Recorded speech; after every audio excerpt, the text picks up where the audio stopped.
1절입니다. 여러분과 얼굴을 마주 대하고 있을 때는 유순하나 떠나 있으면 여러분에 대해 강경한 나 바울은 이제 그리스도의 온유와 관용으로 친히 여러분에게 권면합니다. 내가 여러분에게 요청하는 것은 내가 여러분에게 갈 때 우리가 육체를 따라 행한다고 여기는 사람들에게 내가 단호히 대처하는 것 같이 여러분을 강경한 태도로 대하지 않도록 해달라는 것입니다. 비록 우리가 육체를 입고 살고 있지만 육체를 따라 싸우지 않기 때문입니다. 우리가 가지고 싸우는 무기는 육체에 속한 것이 아니라 견고한 요새를 무너뜨리는 하나님의 능력입니다. 우리는 모든 궤변을 무너뜨리고 함께 읽겠습니다. 하나님을 아는 지식을 대적해서 스스로 높아진 모든 주장을 무너뜨리고 모든 생각을 사로잡아 그리스도께 복종시킵니다. 아멘. 네, 이제 최정민 목사님 나오셔서 죄는 미워야 돼, 죄인은 사랑할 수 있는가라는 제목의 말씀 전해주시겠습니다. 네, 안녕하세요. 네, 허브대학부에 오신 여러분들 환영하고 축복합니다. 허브대학부 여러분 아시다시피 토요일 저녁 6시 사랑울에서 또 일요일 오후 2시 바로 이 기쁨으로서 예배하고 있습니다. 영상으로 예배하시는 분들 예배 자리에 나와서 예배하기 원하신다면 가능하면 토요일 저녁 6시 예배에 참석하시면 좋을 것 같고요. 그 자리는 자리가 많이 남아있어요. 한 600명 가까이 예배드릴 수 있는데 현재 한 250명 정도 예배드리고 있으니까 아직 350명 더 들어갈 수 있으니까요. 토요일 저녁 6시 사랑홀로 오셔서 예배하실 수 있고요. 또 토요일날 예배드리지 못하시는 분들 혹은 새가족들 여러분들은 일요일 주일 오후 2시에 기쁨홀로 오시면 됩니다. 다만 예약을 꼭 하셔야 된다라는 거 오늘도 들어오기 전에 확인해 보니까 기쁨홀 좌석이 거의 지금 만석으로 예약되어 있더라고요. 예약을 좀 서둘러서 해주시면 기쁨홀 일요일 주일 2시 예배도 참석하실 수 있습니다. 우리 허브 예배 가운데 정말 기쁨이 넘쳐나고 염려가 아니라 감사가 넘쳐나는 그런 예배 되기를 소망합니다. 우리 그 감사의 마음을 담아서 우리 하나님께 감사한 영광의 박수 한번 드릴까요? 주님 감사합니다. 아멘. 네, 제가 기도하고 함께 말씀 나누도록 하겠습니다. 사랑하는 주님, 이 시간 하나님의 말씀을 우리가 함께 나누려고 합니다. 이 말씀 가운데 하나님의 음성을 듣게 하시고 깨닫게 하시며 깨달은 대로 살아갈 수 있는 용기를 우리에게 허락하여 주시옵소서. 사랑하는 예수님의 이름으로 기도합니다. 아멘. 네, 요즘 시대 가운데 세상 사람들과 죄에 대해서 이야기하다 보면 세상 사람들이 꼭 이런 질문을 합니다. 너는 동성애에 대해서는 어떻게 생각하니? 너는 간통에 대해서는 어떻게 생각하니? 세상의 죄인들에 대해서는 어떻게 생각하니? 이 질문에 대해서 그리스도인들이 대답하는 정답과 같은 답이 한 가지 있다면 바로 이거죠. 오늘 설교의 제목처럼 죄는 미워하되 사람은 미워하지 않는다. 죄는 미워하되 죄인은 미워하지 않는다라는 것이죠. 많은 사람들이 이 대답을 듣고 콧방귀를 낍니다. 너무 가식적이지 않냐? 너무 이중적이지 않냐? 그게 어떻게 가능하냐? 죄는 미워하고 죄인은 사랑한다는 것이 어떻게 가능하냐? 말도 안 되는 것이다 라고 반응을 보일 때가 굉장히 많죠. 근데 그건요, 사실 예수님을 모르는 사람들이 하는 이야기고요. 말씀 가운데 예수님의 가르침은 언제나 동일했습니다. 어떤 가르침이었어요? 죄는 미워하되 죄는 사랑하라 라고 말씀하셨죠. 만약 예수님께서 그 뜻대로 그 가르침대로 죄는 미워하고 죄인들은 사랑하지 않고 죄를 미워하고 죄인도 미워하셨다면 아마 기독교는 인류 역사상 가장 잔인한 종교가 되었을 것입니다. 그리고 예수님은 우리를 위하여 십자가에 못 박혀 죽으시지도 않으셨겠죠. 예수님께서 우리를 위하여 십자가에 못 박혀 죽으신 이유가 뭐예요? 죄는 미워했지만 죄인된 우리는 사랑하셨기 때문에 그 스스로 십자가에 못 박혀 죽음을 선택하셨던 것이죠. 바로 그 십자가 사건이 죄는 미워하고 죄인은 사랑한다라는 바로 그 증거였던 것입니다. 그리고 중요한 사실은 예수님께서 그렇게 우리를 사랑하셨고 우리에게 뭐라고 말씀하셨어요? 항상 이야기하지만 내가 사랑한 것처럼 너희도 사랑하라고 말씀하셨습니다. 그래서 그리스도인이라면 예수님과 같이 죄는 미워하되 죄인들은 미워하지 않고 죄인들을 사랑하는 사람이 될 수 있어야 하는 것이죠. 사람들은 그건 가식적이다라고 이야기하고 불가능하다라고 이야기하지만 이미 2000년 전 십자가 사건 이후로 죄는 미워하고 죄인을 사랑해야 하는 것은 그리스도인에게 뗄래야 뗄 수 없는 숙명과도 같은 것이 되었다라는 것입니다. 자, 그럼 스스로에게 한번 물어봅시다. 나는 죄는 미워하고 죄인을 사랑하는 삶을 살아가고 있는가? 예수님의 말씀을 따라 그 말씀을 따라 살아가고 있는가? 많은 사람들이 죄는 미워하고 죄인도 미워하며 살고 있죠. 우리도 그럴 때가 굉장히 많아요. 세상에 수많은 죄를 보고 분노하기도 하지만 수많은 죄인들을 보고 똑같이 분노할 때가 많습니다. 너무 낙담하지 마세요. 그 정도면 괜찮아요. 요즘은 신종, 새로운 부류의 사람들이 등장하기 시작합니다. 어떤 사람들이에요? 죄는 사랑하는데 죄인은 미워하는 사람들이 등장하기 시작했어요. 내가 지을 때는 괜찮은 거고 남이 지은 죄는 정말로 천하의 나쁜 놈이라고 생각하는 사람들이 등장하죠. 우리 주변에 굉장히 많아요. 여러분 인터넷에 가면 수많은 댓글 가운데 내가 지은 죄에 대해서는 전혀 생각하지 않고 남들이 지은 죄, 남을 죄인이라고 여기고 욕하는 사람들은 굉장히 많잖아요. 세상이 점점 이렇게 이상해져 가고 있지만 이런 세상 속에서 우리는 세상의 흐름을 따라 살아가는 것이 아니라 예수님의 계명을 기억해야 하는 거예요. 어떤 선택? 죄는 미워하지만 죄인은 사랑하는 선택을 할 수 있어야 합니다. 그러기 위해서 가장 중요한 것은 우리의 감정을 다스리는 지혜가 있어야 돼요. 우리 마음 가운데 분노가 일어나고 남을 향한 비판의 그 손길이 막 일어나는 그 순간 우리는 분노하기 이전에 비판의 말을 쏟아내기 이전에 한 번 더 생각해 볼 수 있어야 합니다. 어떤 생각? 예수님의 마음으로 한 번 더 생각해 볼 수 있어야 돼요. 세상과 똑같이 분노하기 전에 한 번 더 생각하는 것, 이것에 딱 맞는 헬라어 원어가 프라우테스라는 단어거든요. 히브리어로는 아나우라고 이야기하는데 제가 원어 잘 쓰지 않는데 이게 굉장히 중요한 단어라서 이 단어가 원래 뜻은 그 길들어진 야생동물, 온순하다, 여러분들이 알고 있는 온순하다라는 뜻을 지칭합니다. 근데 말씀 가운데 이 단어를 보통 언제 사용했는가? 이 단어를 사용한 그 구절들을 보면 이렇게 해석할 수 있다고 성경학자들이 말해요. 자기를 하나님의 비천한 종으로 여기고 하나님의 뜻에 완전하게 순종하며 그러므로 또한 이웃 사람에 대하여 노하든가 교만한 생각을 품지 않는 상태, 이게 프라우테스래요.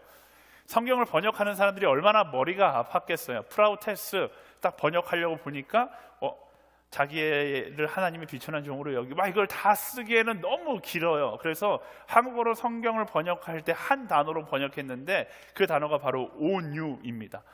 많은 사람들이 교회에서 온유 이야기 많이 듣는데 허브대학부의 최온유도 있죠. 온유 이야기 많이 들었는데 온유의 뜻이 무엇인가? 바로 이런 뜻이라는 거예요. 자기의 뜻이 아니라 온전히 하나님께 순종하여서 다른 사람에게 노하거나 분노하지 않고 교만한 생각을 품지 않는 상태를 온유라고 이야기한다라는 것이죠. 그리고 그리스도인들은 그 온유한 성품을 가진 사람이 되어야 하는 것입니다. 성경에 보면 이 온유한 성품의 대표적인 두 사람이 등장해요. 한 사람은 모세고 한 사람은 바울입니다. 근데 우리는 이 두 사람을 보면서 희망을 가져요. 왜? 이 모세도 바울도 여러분 다 알잖아요. 성격이 처음부터 온유했습니까? 지금 온유한 대표적인 두 사람을 이야기했는데 성경에 찾아봤을 때 가장 다혈질적인 두 사람을 뽑으라고 해도 모세와 바울을 뽑을 겁니다. 모세가 어떤 사람입니까? 자기의 분노를 참지 못해서 이스라엘 민족을 때리고 있는 이집트 사람을 때려 죽였던 사람이 모세였어요. 한순간에 다혈질적으로 화를 냈다가 인생 쫄딱 망했던 사람이 모세죠. 사도 바울은 어떻습니까?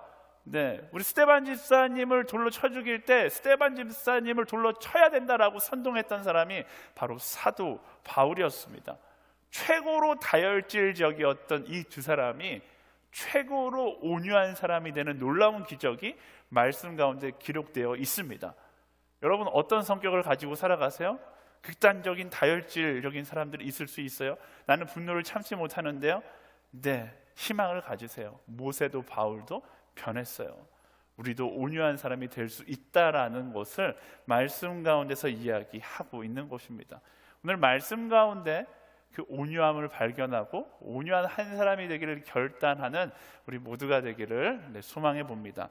그럼 어떻게 온유한 사람이 될 수 있었는가? 바로 그 중에 한 사람이 사도 바울의 모습을 보면서 우리가 함께 하나씩 알아가기 원하는데요. 1절 말씀 함께 읽어보겠습니다. 1절 말씀 시작.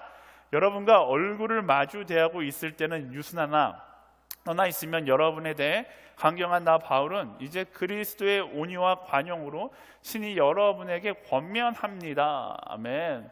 이 당시에 그 사도 바울에 대한 인간적인 소문이 고린도 교회에 굉장히 무성했다라고 이야기합니다. 그중 대표적인 소문이 사도 바울이 우리랑 같이 있을 때는 굉장히 온순한데 우리랑 떨어져 있으면 굉장히 쓴소리를 다 한다라는 소문이었어요. 그러니까 글로는 굉장히 날카롭고 지성적인데 막상 만나면 완전 겁쟁이다라는 소문이 고린도 교회 가운데 있었죠.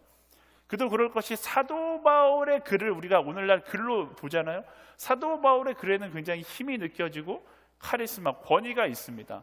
그런데 고린도 교회 성도들이 그 글을 보면서 와, 이 사람 어떤 사람이었을까? 어떤 사람이 이런 글을 쓸까 생각했는데 막상 만나보면 카리스마는 간데없고 온데간데 없고 평범 그 이하의 사람처럼 느껴졌다라는 것이죠.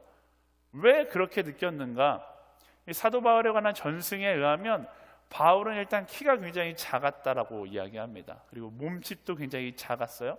다리는 안짱다리였으며 눈썹이 일자 눈썹, 코는 매부리 코였고 머리는 대머리였다라고 이야기합니다. 한마디로 못생겼다라고 표현하고 있는 것이죠.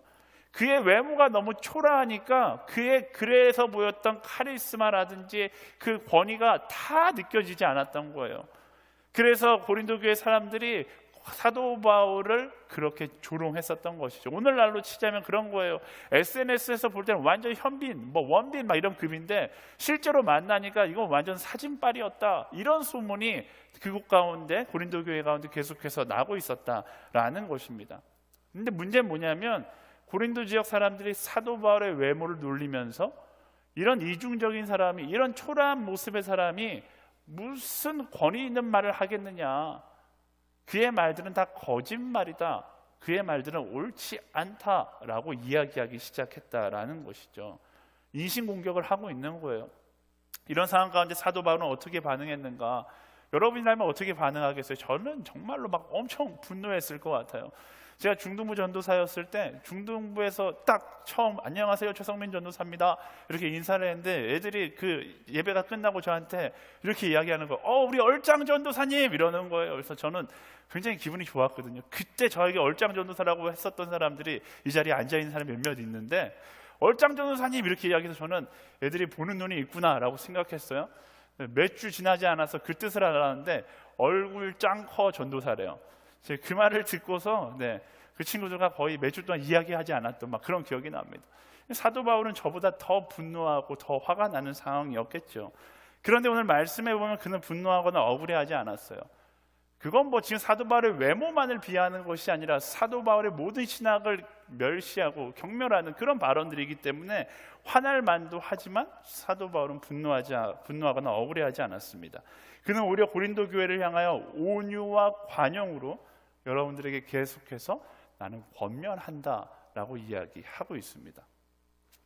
사람들을 향해 분노하지 않고 어떻게 보면 하나님의 말씀을 무시하는 그 죄인들을 향해 분노하지 않고 온유와 관용으로 그들을 대하는 사도 바울의 모습, 어디서부터 이 온유와 관용이 나오는가? 사도 바울은 바로 예수 그리스도로부터 이 온유와 관용이 나온다라고 설명해요. 예수님은 항상 이 온유함을 강조하셨습니다. 그리고 그것을 사도 바울이 알고 있었던 것이죠. 예수님의 삶 가운데에는 언제나 이 온유함이 함께했어요. 대표적인 장면이 요한복음 8장에 율법학자들과 바리새파 사람들이 간음하다가 현장에서 적발된 여인을 데려옵니다. 현장에서 적발되었기 때문에 율법에 의하면 바로 그 자리에서 즉시 처형, 돌을 던져 죽이게 되어 있었어요. 율법학자 그 바리새인들이 돌로 쳐 죽여야 된다라고 이야기하자 예수님께서 어떻게 하셨습니까? 모든 사람들이 그 여인의 죄와 그 여인의 존재를 동등시히 여겨서 죽여야 된다라고 이야기했을 때 예수님은 그 죄는 미워했지만 죄인을 향하여 긍휼의 시선을 가지고 사람들에게 이야기하는 것이죠. 뭐라고 말씀하셨어요? 너희 중에 죄 없는 자가 돌로 쳐라 라고 말씀하셨어요. 예수님의 온유하심이 바로 이 장면에서 등장하는 것이죠. 그리고 예수님의 그 말 한마디가 그 자리에 있었던 모든 사람들을 겸손하게 만들었어요. 온유하게 만들었죠. 그래서 그 자리에 돌로 치지 못하고 모두 다 마음을 삭히고 집으로 돌아가는 장면이 등장합니다. 그게 예수님의 온유고 사도 바울이 지금 오늘의 말씀 가운데 보여주고 있는 온유한 모습이다라는 것이죠. 모두가 다 죄인과 죄를 동일하게 여길 때 온유한 사람은, 예수님의 마음에 그 온유가 있는 사람들은 죄인을 죄와 동일시 여기지 않고 죄인을 오히려 긍휼의 시선으로 바라볼 수 있는 그 눈을 가진 사람이다라는 것이죠.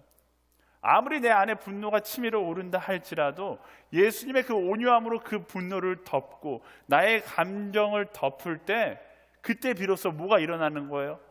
우리가 이상적으로 생각하는 바로 그 말, 죄는 미워하고 죄인은 사랑하는 그리스도인이 될 수 있다라는 것입니다. 나의 분노와 나의 감정을 따라, 나의 분노, 나의 감정을 따라 살아가는 것은 자유야라고 이야기한다라면 결국 오늘 우리는 죄도 미워하고 죄인도 미워하는 삶을 살아가게 되는 것이고요. 그 상황 가운데 나의 분노를 예수 그리스도의 사랑으로 덮을 수 있다라면 그때 비로소 우리는 죄는 미워하고 죄인은 사랑하는 삶을 살아갈 수 있게 된다라는 것이죠. 인간적인 눈으로 본다면요, 세상에 분노할 일이 정말 많아요. 근데 하지만 예수님의 시선으로 본다라면 분노한 일보다 내가 사랑해야 될 사람, 마음에 상처가 있는 사람, 함께 울어줘야 할 사람들이 훨씬 더 많다라는 것을 알게 되는 것입니다.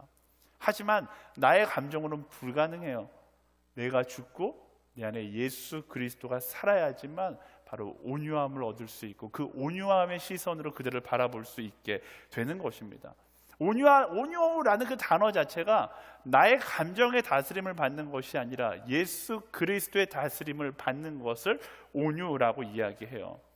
여러분, 화가 나거나 분노할 때 뭐 해야 돼요? 나의 감정을 추스리고 나의 감정을 예수 그리스도의 사랑으로 덮을 수 있어야 돼요. 내가 나를 다스리는 것이 아니라 예수가 나를 다스릴 수 있도록 예수 그리스도의 마음이 나의 마음을 덮을 수 있는 시간을 가져야 하는 것입니다. 예수 그리스도의 그 온유한 마음이 나의 감정을 덮을 수 있는 시간을 가져야 돼요. 모세도요, 바울도요, 그런 상황 가운데 화가 나지 않았던 것 아닙니다. 이런 상황 가운데 화가 치밀어 올랐겠죠. 분노가 났을 거예요. 그럴 때마다 뭐 한 거예요? 어금니 꽉 깨물고 예수님의 온유함을 기억함으로 그 분노를 다스렸던 것이죠. 민수기 12장에 보면 이스라엘 민족이 모세를 향해서 불평하는 장면이 나옵니다. 모세, 지가 리더면 다인가? 지만 하나님이랑 만나서 하나님이 너만 사용하냐? 우리도 사용하신다. 이런 식으로 모세를 향하여 불평하기 시작합니다. 모세 입장에서 정말로 억울하죠. 산전수전 다 경험하면서 굳이 가지 않아도 되는데 가서 이집트 땅에서 얘들을 데리고 나왔는데 나를 향해서 불평하는 거예요. 모세의 평상시 성격 같았으면 하나님 이렇게 해달라고 기도할 텐데 모세가 그렇게 하지 않아요. 민수기 12장 3절 말씀에 보면 이렇게 기록되어 있습니다. 함께 읽어볼까요? 시작. 이 사람 모세는 온유함이 지면의 모든 사람보다 더하더라. 아멘. 온유한 님이 모든 사람, 세상 최고의 온유함을 가진 사람이 모세다라고 이야기하는 거예요. 제가 이 말씀을 묵상하다가 이상한 생각이 들었어요. 왜? 창세기, 출애굽기, 레위기, 민수기, 신명기는 누가 썼다고 그래요? 모세가 썼다고 그러잖아요. 뭐 거룩한 상상력을 가지고 이 말씀을 보니까 12장 3절 말씀, 이 사람 모세는 온유함이 지면의 모든 사람보다 더하더라. 지금 자뻑으로 막 이야기하고 있는 상황이죠. 나 모세는 온유한 사람이야. 이 장면을 상상해 보니까 그런 상상이 됐어요. 지금 화가 막 여기까지 치밀어 오르는 거예요. 막 분노가 여기까지 올라오고 있는 그 상황 가운데 뭐 하고 있는 거예요? 어금니를 꽉 깨물고 나는 온유한 사람이야. 나는 온유한 사람이야. 이렇게 이야기하고 있는 거죠. 자신의 감정을 추스리고 하나님의 마음으로 내 감정을 덮고 있는 것이죠. 모세만 그랬을까요? 사도 바울 오늘 말씀에 보면 고린도 교회를 향하여서 무슨 말을 합니까? 굳이 강조해요. 내가 너희에게 이렇게 권면한다 이렇게 말하면 되는데 너희가 나를 조롱했지만 뭐라고 얘기해요? 내가 온유와 관용으로 말한다. 이렇게 강조해요. 모세와 똑같은 거죠. 분노가 치밀어 오르는데 어금니를 꽉 깨물고 내가 온유와 관용으로 너희한테 이야기한다 라고 말하고 있는 것이죠. 분노를 예수님의 온유함으로 덮고 있는 거예요. 이 모세와 사도 바울의 공통점, 일단 어금니를 꽉 깨물었다. 분노가 치밀어 오를 때 어금니를 꽉 깨물고, 두 번째, 하나님의 뜻, 예수님의 뜻으로 내 감정을 덮었다라는 것이죠. 그래서 분노가 아닌 온유함을 선택할 수 있었던 것입니다. 사랑하는 여러분, 그리스도인은 죄는 미워하지만 죄인은 사랑하는 삶을 살아가야 하는 것이죠. 그렇다면 우리는 어떻게 해야 되는가? 나의 감정이 치밀어 오를 때 내 감정을 따라 행동하는 것이 아니라 이 투 스텝을 기억하는 거예요. 퍼스트 스텝 뭐예요? 어금니를 꽉 깨문다. 두 번째, 예수 그리스도라면 이 상황 가운데 어떻게 하실까를 기억하고 예수님의 선택으로 나의 감정을 덮고, 예수님의 사랑으로 나의 감정을 덮고, 예수님의 온유하심으로 나의 감정을 덮을 수 있어야 하는 것입니다. 이런 상황 가운데 예수님 당신이라면 어떻게 하셨을까요? 묻는다라면 예수님은 언제나 동일하시죠. 일단 사랑하고 봐라, 이렇게 말씀하시겠죠. 한국 문화는 좀 이상한 문화가 있어요. 일단 싸우면 목소리 큰 놈이 이긴다 라는 문화가 있어서 교통사고가 나도 잘못한 사람, 잘한 사람 없이 일단 막 소리부터 지르고 보잖아요. 근데 그게 어른들에게 배운 한국 사람의 전투 방법이에요. 근데 말씀은 뭐라고 이야기합니까? 예수님의 마음은 그게 아니에요.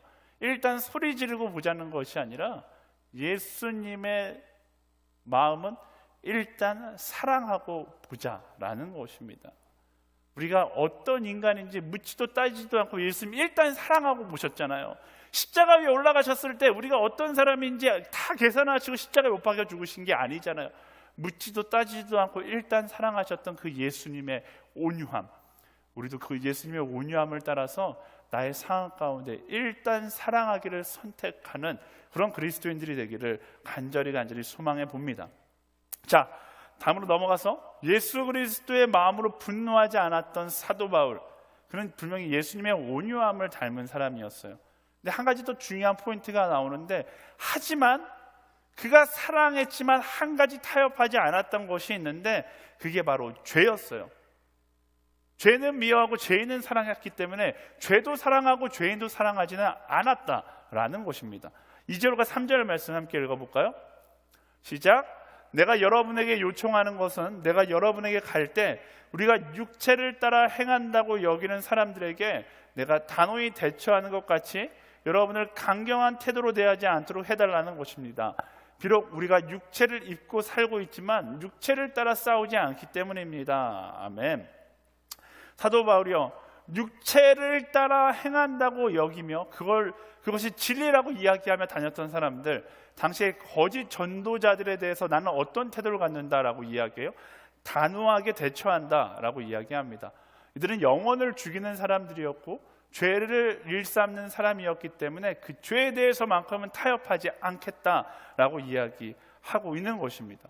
사도 바울이요, 죄인들은 사랑했지만 죄의 문제에 대해서는 조금도 타협하지 않고 아주 단호했다라는 것을 이 말씀 가운데서 알 수 있어요. 그들을 사랑하지 않아서가 아닙니다. 오히려 그들을 사랑하기 때문에 그 죄의 문제에 대해서만큼 훨씬 더 단호하게 됐던 것이죠. 죄를 미워하지만 죄인을 사랑하기 위해서는 지금 처음에 이야기했던 일단 사랑하는 것이 필요하지만 거기에 플러스 죄에 대한 단호한 태도가 있어야 한다라는 것을 사도 바울이 이야기해 주는 것입니다. 사람들이 이 사랑에 대해서 생각할 때 착각하는 것이 있어요. 다 포용해주고 다 옳다라고 이야기해주고 다 인정해주고 다 공감해주는 게 사랑이라고 생각합니다. 하지만 진정한 사랑은요, 상대의 죄를 이해해주고 인정해주고 공감해주는 것이 아니에요. 진짜 사랑한다면 어떻게 해야 돼요? 오히려 더 진리의 편에 서서 명확한 기준을 가지고 상대를 옳은 길로 인도해 줄 수 있는 것이 진짜 사랑인 것이죠. 만약 여러분들에게 자녀가 있다라고 생각해 보세요. 저에겐 8살짜리 딸이 있는데 딸이 원하는 대로 다 인정해주고 다 공감해주는 것이 과연 사랑일까요? 저에게 와서 딸이 아빠 사탕 100개만 사주세요. 이 자리에서 다 먹어버리게요. 제가 딸에게 내가 너의 그 사탕에 대한 욕구를 인정한다, 사랑해, 그래서 사탕을 다 사줄까요? 딸이 저한테 와서 아빠 담배 한 갑만 사주세요. 인생 사는 게 너무나 힘드네요. 그러면 오, 담배 피고 싶어하는 너의 욕망마저 내가 인정한다, 따라 사랑한다 하고 사줄까요? 아빠 오늘 가출할래? 오, 너의 일탈마저 내가 인정해, 존중해. 이게 사랑일까요? 아니잖아요. 그건 무관심이에요. 사랑한다라면 오히려 자녀가 패망의 길로 가는 것을 붙잡고 그것이 옳지 않다라는 것을 명확하게 이야기해 주는 것이 진짜 사랑인 것이죠. 분명 죄인데 죄가 아니라고 말하는 것, 혹은 침묵하는 것, 그게 죄인들을 사랑하는 것이 아닙니다.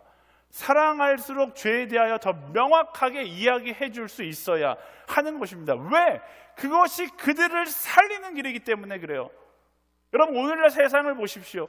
세상은 죄를 죄라고 더 이상 이야기하지 않는 그런 시대가 되었어요. 낙태, 동성애, 생명윤리, 간통, 이런 행위에 대해서 더 이상 죄라고 이야기하지 않는 그런 시대가 되어버렸습니다. 앞으로 이런 것들은 점점 더 많아질 거예요. 이런 시대 가운데 굳이 그 문제를 끄집어내서 왜 죄라고 이야기하는가? 교회, 우리 이재훈 목사님, 우리 오늘의 교회는 굳이 이런 문제들을 다 끄집어내서 옳지 않다라고 이야기하고 사회에 분란을 일으키는 것처럼 보일 때가 있어요. 왜 굳이 그렇게 하는가? 그냥 조용히 하면 평화가 있고 모두가 함께 예배할 수 있고 더 많은 사람들이 교회 찾아올 텐데 왜 굳이 그걸 다 끄집어내서 죄라고 이야기하고 있는 것인가? 왜요? 아이러니하게도 사랑하기 때문에 하는 거예요. 사랑하기 때문에 하는 거예요. 그게 그들을 살릴 수 있는 길이기 때문에 그래요. 세상 사람들이 이 죄에 대해서 그들이 아무 말 하지 않는 것, 그게 그들의 마음을 공감하기 때문에 아무 말 하지 않는 걸까요? 사랑의 반대만 무관심인 거예요. 사랑하지 않으면 오히려 침묵하겠죠. 사랑하지 않으면 아무 말도 하지 않을 거예요. 근데 우리는 사랑하기 때문에 그것이 죄라고 이야기할 수 있는 사람이 되어야 되고 그것이 옳지 않다라고 말해줄 수 있는 사람이 되어야 하는 것입니다. 죄에 대해 눈 감는 것이 아니라 죄에 대하여 더 명확하게 이야기해 줄 수 있는 사람이 그게 진정한 사랑을 하는 사람이다라는 것입니다. 사랑하는 여러분, 죄는 미워하지만 죄인은 사랑하는 것이 죄에 대하여 존중하며 살아가는 것이 아니에요. 좋은 말로 사람의 마음을 사는 것도 아닙니다. 세상 사람들은 이게 왜 불가능하다라고 이야기하냐면 죄와 죄인을 동일시 여기기 때문에 그래요.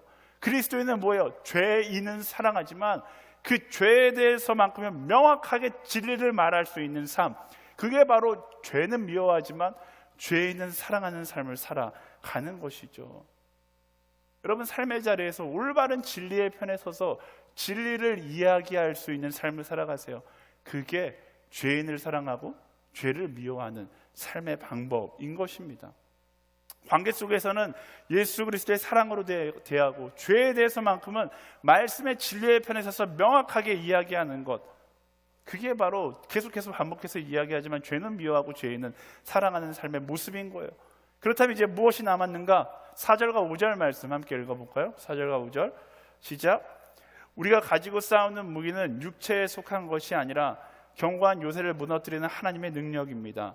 우리는 모든 궤변을 무너뜨리고 하나님을 아는 지식을 대적해서 스스로 높아진 모든 주장을 무너뜨리고 모든 생각을 사로잡아 그리스도께 복종시킵니다. 아멘.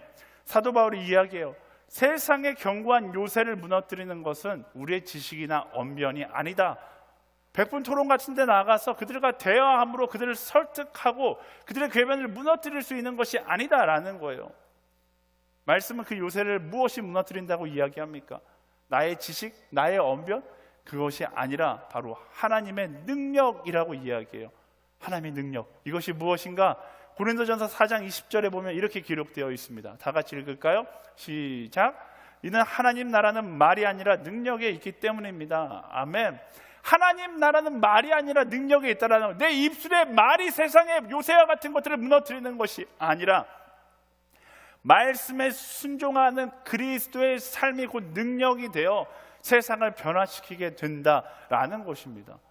이게 마지막 포인트예요. 죄는 미워하지만 죄인을 사랑하는 인생의 마지막 액션이 있다라면 그 말씀을 따라 살아가는 한 사람의 삶이다라는 것이죠. 그리고 그 삶으로 그들 옆에서 살아가는 거예요. 끊임없이 사랑하며 끊임없이 진리를 이야기하며 그들 옆에 있어주는 것이 결국 그 견고한 요새를 무너뜨리게 될 것이다 라는 것이죠. 그 요새가 무너지면 어떻게 돼요? 오늘 말씀에 보면 모든 생각을 사로잡아 그리스도께 복종시킨다. 결국 마지막 곳, 그들을 하나님 앞에 나와 예수 그리스도 십자가 앞에 엎드리게 만들게 될 것이다 라는 것입니다. 여러분, 죄는 미워하지만 죄인을 사랑한다. 그 궁극적인 목표는 뭐예요? 그 죄인을 예수 그리스도 앞으로 초청하는 것이잖아요. 근데 어떻게 초청한다?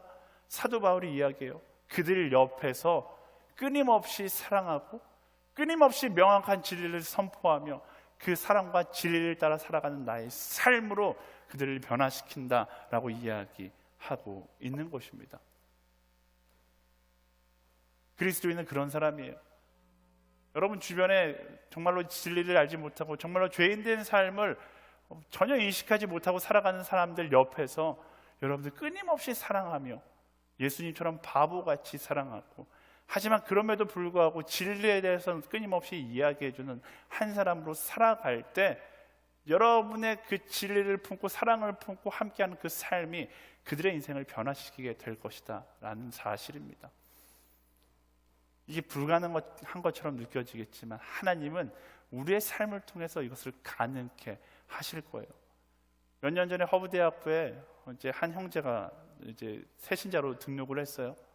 한참 교회를 열심히 다녔는데 잘 적응하지 못하는 것 같고, 어느 날 저에게 전화가 오고 저 만나고 싶다고 해서 만났어요.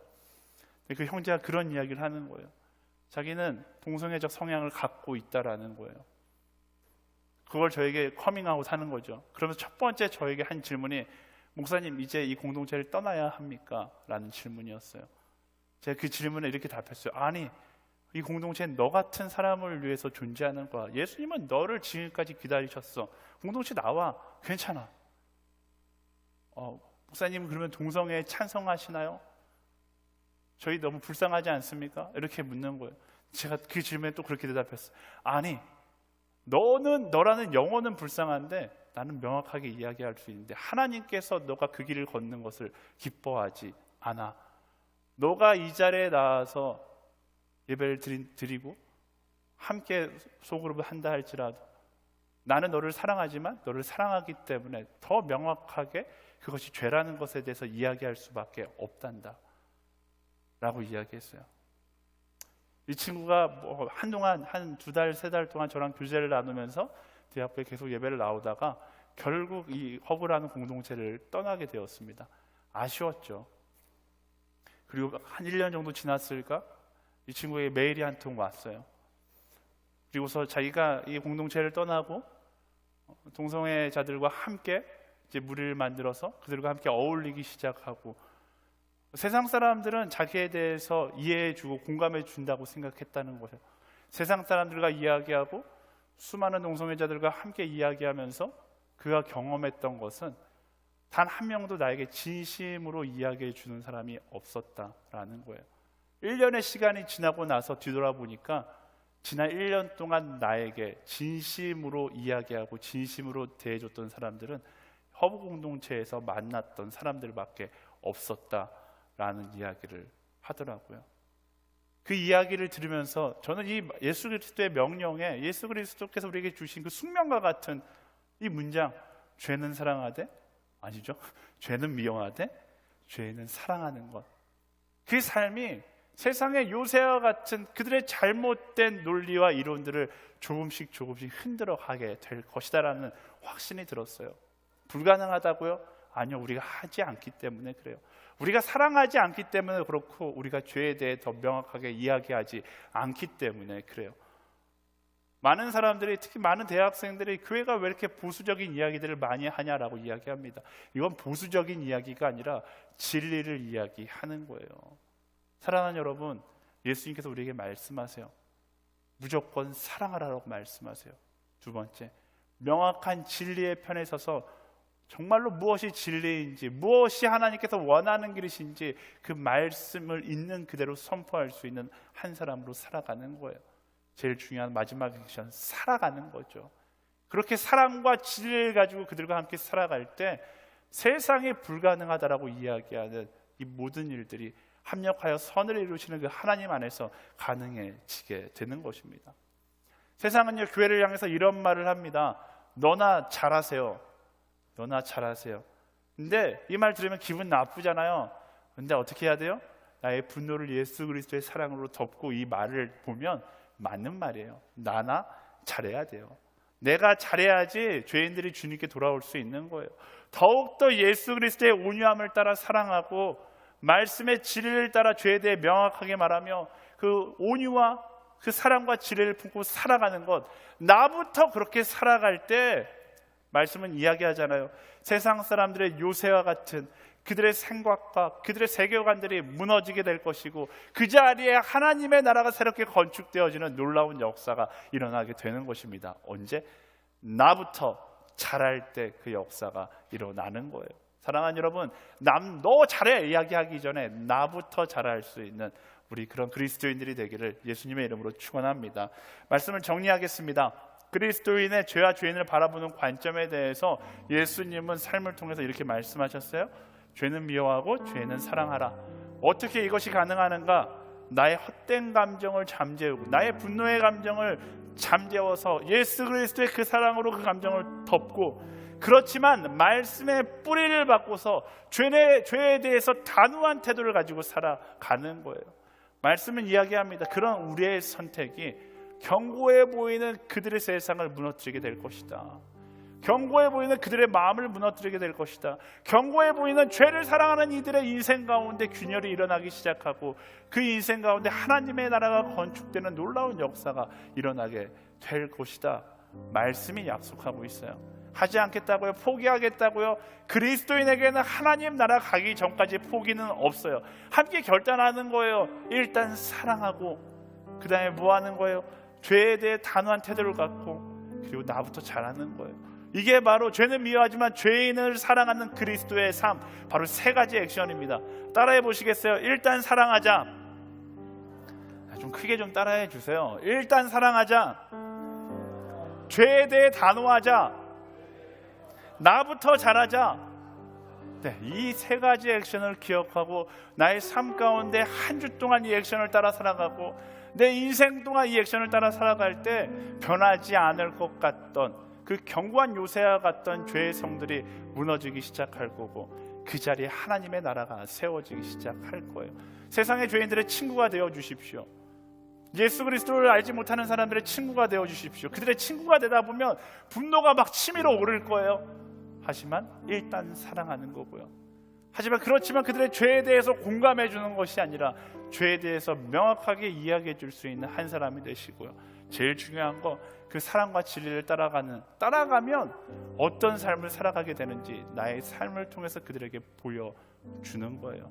그렇게 세상의 죄의 그 성에 균열을 내어가는 그런 우리 한 사람 한 사람이 되기를 예수님의 이름으로 축원합니다. 그게 어떻게 가능해요? 내 안에 나를 비우고 예수를 채워나가면 돼요. 먼 미래를 보면 너무나 암울해요. 야, 다음 주 회사에 출근해서 나를 그렇게 힘들게 하는 그 사람과 함께 좌절하다. 소망이 없어 보여. 먼 미래를 보면 소망이 보이지 않습니다. 하지만 내 안에 하나하나 내 안에 예수 그리스도의 사랑을 채우고 그 사랑으로 따라 살아가기를 결단하며 한 걸음 한 걸음 걸어갈 때 하나님께서는 조금씩 우리 인생 가운데 우리를 힘들게 하는 죄의 성에 균열을 내기 시작하는 거예요. 예수 그리스도를 사랑하는 것부터 시작하는 것이죠. 내 마음 가운데 그 사랑을 품고 그 사랑으로 충만해져서 세 가지 액션, 일단 사랑하고 죄에 대해 단호하고 나부터 잘할 수 있는 그런 우리 모두가 되기를 간절히 소망해 봅니다. 함께 이렇게 찬양하며 나아갈까요? 예수 사랑합니다. 여기서부터 시작하는 거예요. 그 사랑부터 마음 다하여 오직 주님 한 분만 저런 거 복잡하게 생각하지 말고요, 예수님을 사랑하는 것부터 다시 고백해 볼까요? 예수 예수님이 사랑하셨던 것처럼 사랑합니다.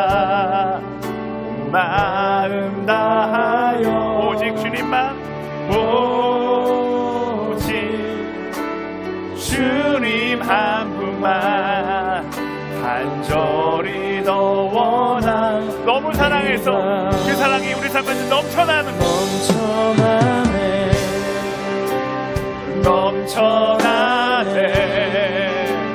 주를 향한 내 속에 갈망이 주님께로 날 이끌어 주소서. 주님을 더 원하. 넘쳐나네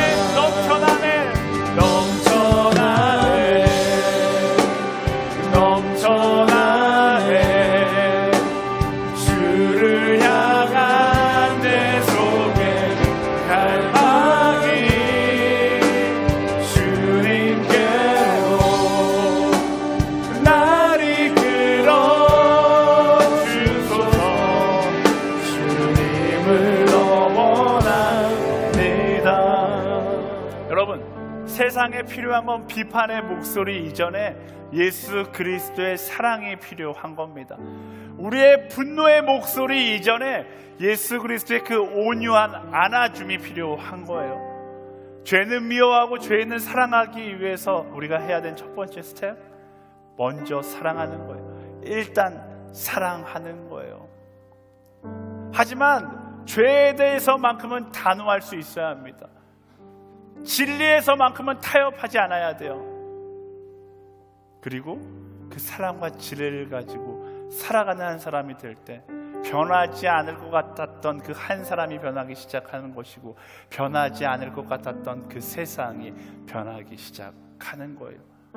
예수님의 사랑이, 예수님의 말씀이, 예수님의 십자가에서 매달려 죽으심이 이 세상을 변화시켰던 것처럼 우리가 예수 그리스도의 사랑을 품고 살아가며 사랑하는 것이, 그 말씀을 품고 진리를 이야기하며 살아가는 것이 이 세상을 변화시키기 시작하는 것입니다. 이 시간에 이렇게 기도하며 나아갈 때, 하나님, 죄는 사랑하고, 아니 자꾸만 헷갈려요. 죄는 미워하고 죄인은 사랑하는 삶을 살아가기 위하여서 일단 사랑하고 죄에 대해서 단호하고 나부터 그 삶을 잘 살아갈 수 있는 그런 한 사람으로 살아갈 수 있도록, 그렇게 나의 삶을 통하여 사랑과 진리를 품은 나의 삶을 통하여 요새와 같은 세상 가운데 하나님의 나라를 건축해 나아가는 우리가 되게 하여 주시옵소서. 함께 결단하며 소망하며 간절히 기도하며 나아가겠습니다.